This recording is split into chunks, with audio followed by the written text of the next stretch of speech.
오늘 우리에게 주시는 하나님 아버지의 말씀은 사도행전 11장 27절에서 30절 말씀 제가 봉독에 올리겠습니다.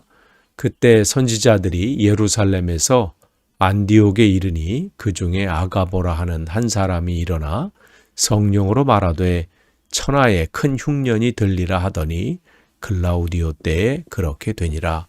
제자들이 각각 그 힘대로 유대에 사는 형제들에게 부조를 보내기로 작정하고 이를 실행하여 바나바와 사울의 손으로 장로들에게 보내니라. 아멘.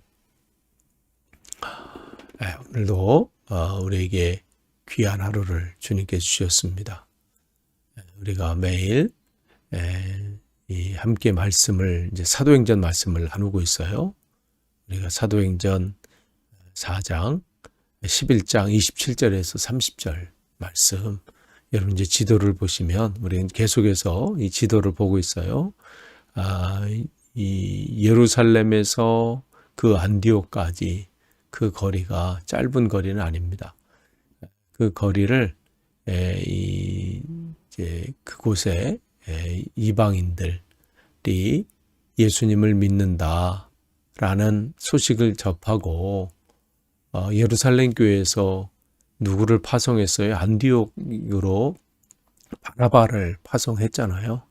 그리고 그가 바나바가 파송받은 후에 혼자 사역을 한 게 아니라 다소에 있는 바울을 데려다 함께 동역을 하게 됐지요. 그러면서 이제 1년 동안 그들이 그곳에서 하나님 말씀을 가르치고 또 성도로서 든든히 세워가는 그때에 그리스도인이라는 별명을 얻게 되잖아요. 저들은 그리스도에 미친 사람들이다.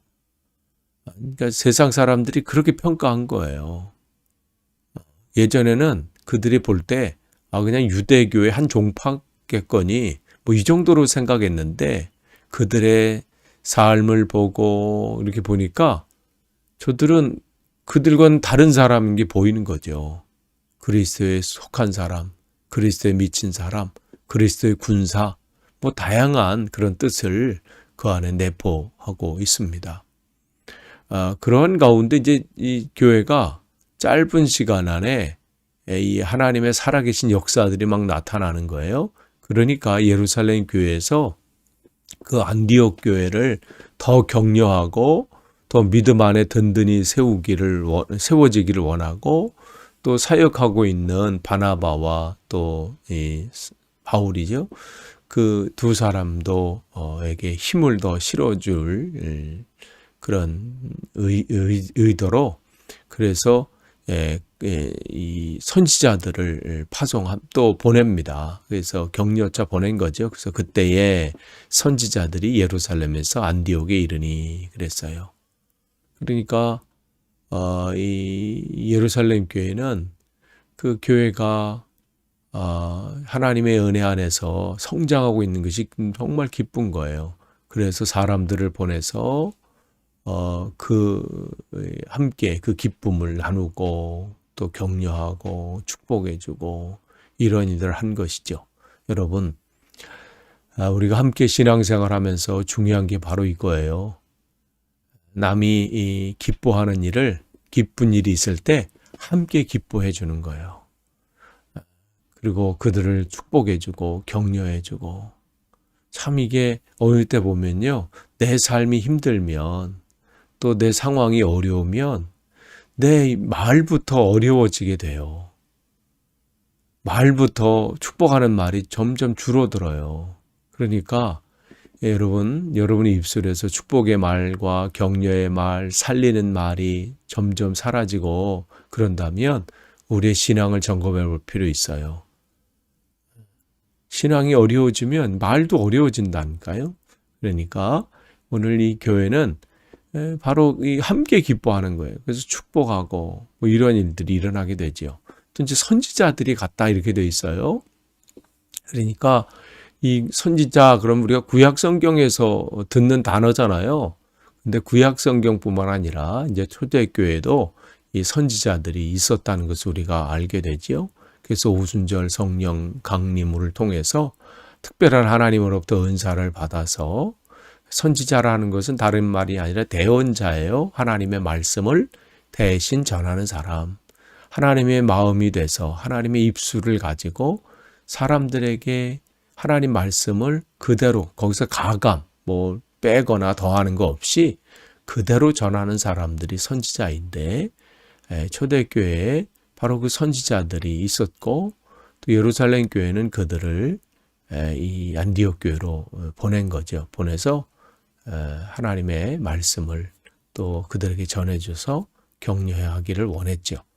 근데 28절 보시면 그 중에 아가보라 하는 사람이 있었어요. 선지자 중에. 이 아가보라 하는 사람은 우리가 이제 이곳과 사도행전 21장 21장 10절에 보시면 거기도 등장을 해요. 사도 바울이 3차 전도 여행을 마치고 예루살렘으로 올라가려고 하는 계획을 세웠지요. 그때 이제 빌립 집에 머물고 있었을 때 빌립 집사님 알죠? 빌립 집사님 집에 머물면서 거기 딸 넷이 있었잖아요. 그러니까 그 안에서 함께 이 신앙의 교제를 나누는 가운데 이 선지자가 아가보라는 선지자가 예언의 말씀을 또 바울에게 하지요. 당신께서 이번에 예루살렘으로 가시면 결박을 당할 겁니다. 잡히실 겁니다. 그 하나님의 말씀을 그에게 줍니다. 그러니까 흔들리지 말라는 것이죠. 그런 상황이 온다 할지라도 두려워하거나 걱정하거나 염려하지 말라고 주님께서 말씀을 하신 것이죠. 어쨌든 이 아가보라고 하는 이 선지자가 성령으로 말하되 천하에 큰 흉년이 일어날 것인데 글라우디오 황제 때 그럴 것이다. 그래서 이때는 주 한 45년경이에요. 그래서 AD 45년경 예루살렘을 중심으로 해서 팔레스타인 지역에 큰 흉년이 역사적인 기록도 있을 만큼 큰 흉년이 일어났었지요.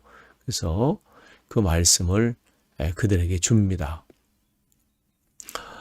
여러분, 이 한 사람이 하나님의 말씀을 전하는 이 상황을 보면서 여러분 사모하시길 원합니다. 하나님 나에게도 예언의 은사를 허락해 주옵소서. 하나님께 주시는 은사 중에 하나예요. 더욱 사모하라고 말씀을 하셨잖아요. 그러니까 여러분 하나님이 약속하신 거기 때문에 여러분이 사모하길 원합니다. 하나님 내가 다른 게 아니라 하나님의 말씀을 붙잡고 하나님이 주시는 그 말씀을 온전히 전하는 자로 나를 세워 주옵소서. 하나님께서 이 사람을 통해서 이 말씀을 통해서 어떻게 해요? 예루살렘에게 어려움이 닥칠 것을 예비케 하시는 거예요. 준비케 하시는 거예요. 그러면서 29절에 보시면 제자들이 각각 그 힘대로 유대에 사는 형제들에게 부조를 보내기로 작정하고 지금 안디옥 교회에 있는 성도들이 이 어려움을 당한 또 이 상황들이 있는 이 상황이 그대로 이루어졌을 때 예언대로 팔레스타인 지역에 이스라엘 지역에 큰 이 가뭄이 있었을 때 예루살렘 교회도 어려움을 겪었죠. 그럴 때 그것을 그냥 방관하거나 또 모른 채 한 것이 아니라 힘이 되는 대로 이 모금을 모아서 구제한 것이죠. 그러니까 사실 쉽지 않은 거예요. 이제 시작한 지 얼마 안 된 교회예요. 그런데 그들의 믿음의 분량이 얼마나 컸는지를 우리는 여기서 볼 수 있어요. 그러니까 그 사람의 믿음이 분량이 커지면 커질수록 산악의 나눔이 있어요. 이 가난한 자들, 어려운 이웃들, 또 그 어떠한 상황들을 보고 그냥 지나칠 수가 없어요. 예전에는 방관하기도 했고요. 그냥 거기 신경 쓸 여력도 없었을 뿐더러 그런데 이제는 하나님께서 그의 믿음의 분량을 넓혀 주시니까 그게 이제 보이는 거예요. 내가 도와야 할 사람들, 내가 구제해야 될 상황들, 그러한 것들이 보여지게 되는 거죠. 돈 있다고 다 구제하는 거 아니에요. 형편이 된다고 다 도울 수 있는 손길이 되는 건 아니에요. 하나님께서 그 눈을 열어 주셔야 돼요. 그 마음을 주셔야 되는 것이죠. 지금 안디옥 교회에게 하나님께서 그 마음을 열어주시는 거예요. 믿음의 분량을 넓혀주시고요. 그곳에 하나님의 성령의 능력을 더해 주시는 것이죠. 그러니까 이 교회가 지금 얼마나 든든히 세워져 가고 있는지를 오늘 이 한 절을 통해서도 알 수 있는 거예요. 힘 닿는 대로 힘껏 도왔다 이렇게 기록하고 있습니다. 여러분, 우리가 사랑의 나눔이 있는 곳에, 우리가 찬양이 있는 것처럼 사랑의 나눔이 있는 곳에 주께서 계시도다 이런 찬양이 있는 것처럼 그곳에 주님께서 계시는 거예요. 오늘 이 교회는 입술로만 주여 주여 하지 않고 그 주님의 말씀 그대로 그 삶 속에서 여기 30절 보시면 이를 실행하여 이랬어요. 계획만 세운 게 아닙니다. 그런 마음, 내가 그렇게 해야 되는데, 도와야 되는데, 뭐 이렇게 해야 되는데, 나눠야 되는데, 생각만 가지고 있지 않고, 계획만 세우고, 미룬 것이 아니라, 바로 실행했어요. 이를 실행해서 바나바와 사울 손에 맡겨서 보낸 것이죠. 이게 안디옥 교회였습니다. 이 교회에 그리스도인이라고 하는 별명을 갖는 그러한 첫 번째 교회의 모습이 바로 이런 것이죠. 이런 것처럼 초대교회는 나누는 교회였어요. 자기가 가지고 있는 것을 나눴어요. 물질도 나누고 사람도 나누고. 예루살렘 교회가 이 안디옥 교회, 안디옥에 믿는 자들이 생겼다는 소식을 듣고 바나바를 그곳으로 파송했잖아요. 정말 이 예루살렘 교회의 큰 일꾼이었을 거예요. 그런데 기꺼이 그들을 위해서 헌신하고 나누는 것이죠. 사울도 마찬가지죠. 안디옥 교회에 열심히 사역하고 놀라운 일들이 일어났을 때 또 그들은 그 사울을 필요한 곳에 또 파송하게 되잖아요. 그러니까 이것은 내 거다. 이거는 우리가 써야 돼. 이게 아니라 하나님 우리에게 감동을 주시면 나누는 거예요. 보내는 것이고요. 나누는 거예요. 그래서 교회는 내 교회 혼자 서가는 게 자랑이 아니라 함께 세워져 가야 돼요.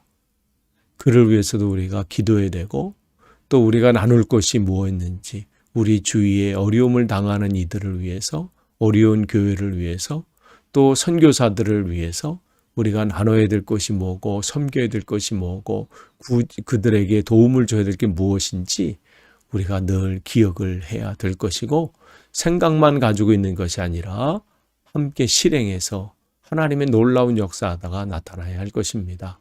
오늘 이 안디옥 교회처럼 우리 교회도 하나님께서 그곳에 세우신 분명한 목적을 바로 깨닫고 감당하는 교회 되길 원하고 또 선지자들처럼 특별히 여기 아가보처럼 성령의 능력이 우리에게 임해서 하나님의 입술이 돼서 하나님의 말씀을 이 땅에 온전히 선포하는 저와 여러분이 되기를 간절히 축원합니다. 기도하겠습니다.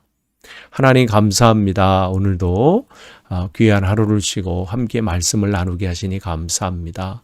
하나님 세우신 교회를 통해서 하나님이 계획하신 놀라운 일들이 있습니다. 그 일들을 감당하기를 원합니다.